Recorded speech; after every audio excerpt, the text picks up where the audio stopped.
Hello students, इस video में हम प्रकाश संश्लेषण जो कि एक जीव विज्ञान का टॉपिक है उस टॉपिक को हम कंप्लीट करेंगे। इस टॉपिक को कंप्लीट करने के लिए हमने 4 क्वेश्चंस लिया है। ये 4 क्वेश्चंस को कंप्लीट करते हुए इस टॉपिक को कंप्लीट करेंगे। ये चारों क्वेश्चंस मेरे खुद के द्वारा तैयार किया गया है और ये चारों क्वेश्चंस फुल्ली इन्फॉर्मेटिव है। अगर इन चारों क्वेश्चंस को आप अच्छे से कर लेते हैं तो ये टॉपिक जो है प्रकाश संश्लेषण का वो लगभग कंप्लीट हो जाएगा।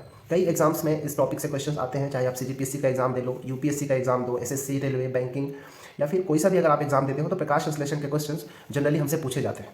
तो चलिए पहला क्वेश्चन देखते हैं कि आखिर पहला क्वेश्चन क्या है। क्वेश्चन नंबर 1 है कि प्रकाश संश्लेषण संबंधित सत्य कथनों की पहचान करें। पहला कथन पढ़ते हैं। इस प्रक्रिया में हरे पौधे कोशिकाओं में सूर्य प्रकाश की उपस्थिति में कार्बन डाइऑक्साइड तथा जल से संयोग करके कार्बोहाइड्रेट और ग्लूकोज का निर्माण करते हैं। यह कथन बिल्कुल सही है, क्योंकि प्रकाश संश्लेषण एक ऐसी रासायनिक अभिक्रिया है, प्रकाश रासायनिक अभिक्रिया है, जिसमें हरे पौधे सूर्य के प्रकाश की उपस्थिति में तथा क्लोरोफिल की उपस्थिति में वातावरण से कार्बन डाइऑक्साइड ग्रहण करते हैं, साथ ही साथ जड़ों के माध्यम से जल को अवशोषित करते हैं और कार्बोहाइड्रेट का निर्माण करते हैं या ग्लूकोज का। हम इसे शर्करा भी कहते हैं, शर्करा। ठीक है, इस प्रकार जो पहला ऑप्शन है वो बिल्कुल सही है, क्योंकि इसके परिभाषा जो होता है प्रकाश संश्लेषण के वो सेम टू सेम परिभाषा ही पहला ऑप्शन है। दूसरा कथन, प्रकाश संश्लेषण एक अपचयन उपचयन क्रिया है जिसमें जल के अणुओं का अपचयन तथा कार्बन डाइऑक्साइड के अणुओं का उपचयन होता है। ठीक है, तो देखिए इस जो दूसरा कथन है उसका पहला पार्ट क्या है कि प्रकाश संश्लेषण एक अपचयन उपचयन अभिक्रिया है। यह तो बिल्कुल सही है। इसको हम शॉर्ट में रेडॉक्स रिएक्शन भी कहते हैं। रेडॉक्स में रेड जो है रिडक्शन और ओ एक जो है ऑक्सीडेशन। रिडक्शन का मतलब होता है अपचयन और ऑक्सीडेशन का मतलब होता है उपचयन या ऑक्सीकरण। तो पहला पार्ट जो है वो बिल्कुल सही है, प्रकाश संश्लेषण में अपचयन और उपचयन दोनों होता है। लेकिन जो ये सेकंड पार्ट है इसका, जल के अणुओं का अपचयन रिडक्शन होता है और कार्बन डाइऑक्साइड के अणुओं का उपचयन होता है, यह बिल्कुल गलत है। क्योंकि जल के अणुओं का जो वाटर होता है, जल होता है, उसका ऑक्सीकरण होता है, जबकि जो कार्बन डाइऑक्साइड होता है उसका अपचयन होता है। ऑक्सीकरण को हम उपचयन भी कहते हैं। इस प्रकार जो दूसरा कथन है वो गलत होगा। ठीक है, तो हमको याद क्या रखना है कि जल का ऑक्सीकरण होता है या उपचयन होता है, जबकि कार्बन डाइऑक्साइड का अपचयन होता है या रिडक्शन होता है। तीसरा कथन क्या है? इस प्रक्रिया में सूर्य प्रकाश की विकिरण ऊर्जा कार्बोहाइड्रेट में संचित होती है।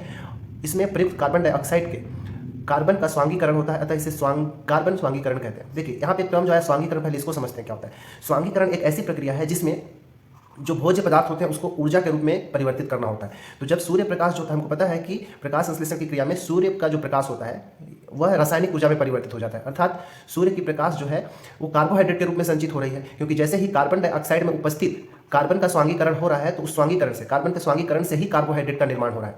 इसलिए हम ये कह सकते हैं कि यह कार्बन स्वांगीकरण अभिक्रिया है। इस प्रकार तीसरा कथन भी बिल्कुल सत्य है। तो प्रश्न क्रमांक 1 के लिए पहला और तीसरा कथन सत्य है, इसलिए जो ऑप्शन नंबर सी है वो बिल्कुल सही है। उम्मीद है आपको ये क्वेश्चन समझ में आया होगा और इससे क्या क्या हमको अभी इसमें समझने को मिला, जानने को मिला। ठीक है, क्वेश्चन नंबर 2 में हम बढ़ते हैं।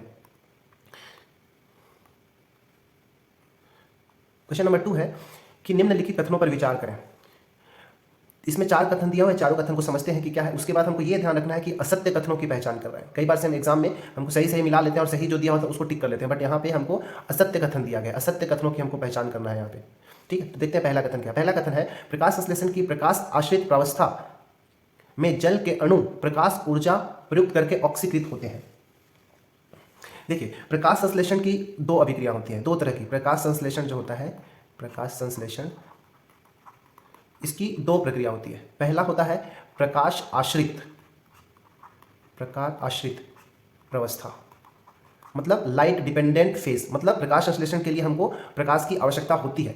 दूसरा जो प्रक्रिया होता है प्रकाश निराश्रित प्रावस्था, इंग्लिश में कहते हैं लाइट इंडिपेंडेंट फेज। ये 2 तरह का प्रकाश संश्लेषण में 2 तरह की क्रियाएं होती है। तो ये जो क्वेश्चन है बेसिकली प्रकाश संश्लेषण की प्रकाश आश्रित प्रावस्था वाले पर है, इस प्रकार की अभिक्रिया में। तो देखते हैं इसमें क्या होता है। प्रकाश संश्लेषण की प्रकाश आश्रित अवस्था में जल के अणु प्रकाश ऊर्जा प्रयुक्त करके ऑक्सीकृत होते हैं। क्योंकि हम इससे पहले वाले क्वेश्चन में हम देखे थे कि जो जल होता है उसका ऑक्सीडेशन होता है, ऑक्सीकरण होता है। ठीक है, ऑक्सीकरण बोल लो या फिर इसी को हम उपचयन का नाम भी दिए थे।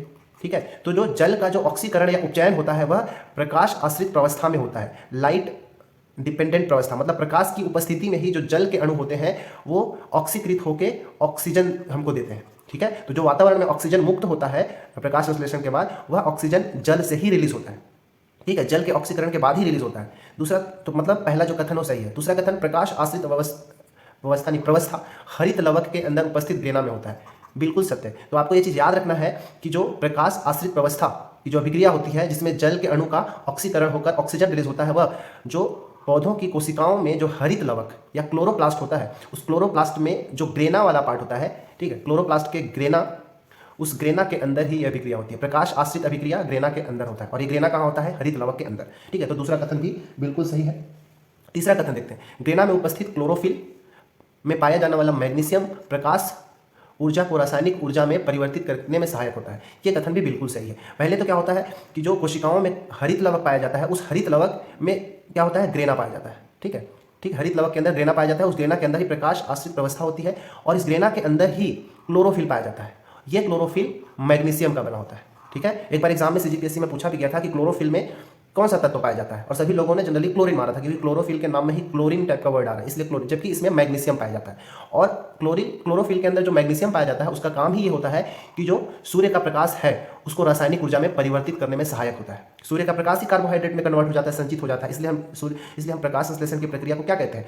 प्रकाश संश्लेषण की क्रिया में प्रकाश ऊर्जा जो होता है रासायनिक ऊर्जा में परिवर्तित हो जाता है। इस प्रकार जो तीसरा कथन है वो भी सत्य है। चौथा कथन क्या है वो देखते हैं, प्रकाश संश्लेषण की प्रकाश आश्रित प्रवस्था में वातावरण में ऑक्सीजन मुक्त होता है। बिल्कुल सही, क्योंकि मैंने यहाँ शुरुआत में ही बताया था कि प्रकाश आश्रित प्रवस्था में जो जल के अणु होते हैं उनका ऑक्सीकरण होता है, और ऑक्सीकरण होने से ऑक्सीजन मुक्त होता है वातावरण के अंदर। इस प्रकार यहाँ पे देखेंगे तो ये चारों के चारों कथन सत्य है। अब हमको असत्य कथनों की पहचान करना था, तो इसमें तो असत्य कोई है नहीं, इसलिए ये तीनों ऑप्शन तो नहीं होंगे, चौथा ऑप्शन सही होगा। ठीक है, उम्मीद है आपको ये दूसरा क्वेश्चन भी समझ में आया होगा। अब तीसरा क्वेश्चन की ओर बढ़ते हैं।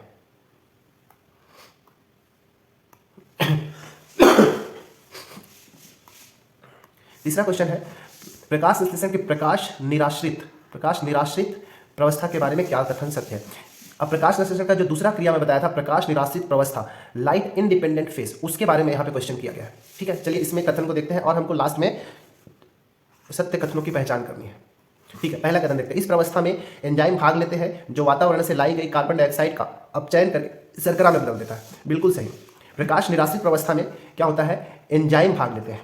ठीक है, ये एंजाइम क्या करते हैं, जो पहले तो वातावरण में जो कार्बन डाइऑक्साइड उपस्थित होता है वह जो कार्बन डाइऑक्साइड होता है कोशिकाओं के अंदर जाता है। कोशिकाओं के अंदर जाने के पश्चात जो हरित लवक है, हरित लवक के अंदर एक स्ट्रोमा पाया जाता है। ठीक है, स्ट्रोमा, इस स्ट्रोमा के अंदर ही कार्बन डाइऑक्साइड का अपचयन होता है, और अपचयन के बाद शर्करा या ग्लूकोज का निर्माण होता है, ग्लूकोज। ठीक है, मतलब हमको यहाँ से क्या समझना चाहिए कि प्रकाश निराश्रित प्रावस्था जो है वो उसमें कार्बन डाइऑक्साइड का अपचयन होता है। इसको हम अंधकार अभिक्रिया भी कहते हैं, क्योंकि इसके लिए लाइट की जरूरत है नहीं, इसलिए हम इसको डार्क रिएक्शन भी कह सकते हैं। प्रकाश की अनुपस्थिति में यह होता है। तो कार्बन डाइऑक्साइड का अपचयन, रिडक्शन, प्रकाश की अनुपस्थिति में हो रहा है। कहाँ हो रहा है? तो हरित लवक के अंदर जो स्ट्रोमा होता है उसमें होता है। मतलब ये दूसरा कथन भी बिल्कुल सत्य है। तीसरे कथन की ओर बढ़ते हैं, कार्बन डाइऑक्साइड का अपचयन अंधकार में, परंतु स्वांगीकरण की प्रक्रिया NADPH2 और ATP का उत्पादन प्रकाश की उपस्थिति में होता है। बिल्कुल सही, क्योंकि इससे पहले का जो क्वेश्चन था जिसमें प्रकाश आश्रित प्रवस्था था उसमें स्वांगीकरण हो रहा था, और उस स्वांगीकरण के लिए हमको प्रकाश की उपस्थिति में ही होती है। स्वांगीकरण की शक्तियां क्या होता है? NADPH2 और ATP का बनना ही स्वांगीकरण कहता है। स्वांगीकरण, ये NADPH2 और ATP एक तरह का ऊर्जा का करेंसी है, जो कि ये जो अंधकार रिएक्शन हो रहा है लाइट की अनुपस्थिति में, उसको करने में मदद करता है। मतलब ये तीसरा ऑप्शन भी सही है। कार्बन डाइऑक्साइड का अपचयन होता है, ठीक है, और कहाँ होता है? अंधकार में होता है। यहाँ पे ऊपर भी हम देखें, क्योंकि ये प्रकाश निराश्रित प्रावस्था है और इसमें कार्बन डाइऑक्साइड का अपचयन हो रहा था, और यहाँ पे निराश्रित मतलब प्रकाश की आवश्यकता है नहीं। ठीक है, और साथ ही साथ ये जो हो रहा है ये प्रकाश की उपस्थिति में स्वांगीकरण होता है। तीसरा कथन भी बिल्कुल सत्य है। यहाँ पे हमारा जो है तीनों का तीनों कथन सत्य है, और हमको सत्य कथनों की पहचान करनी है। इस प्रकार जो पहला ऑप्शन होगा बिल्कुल सही होगा, कथन 1, 2 और तीनों सत्य है। चलिए अब चौथे क्वेश्चन की ओर बढ़ते हैं।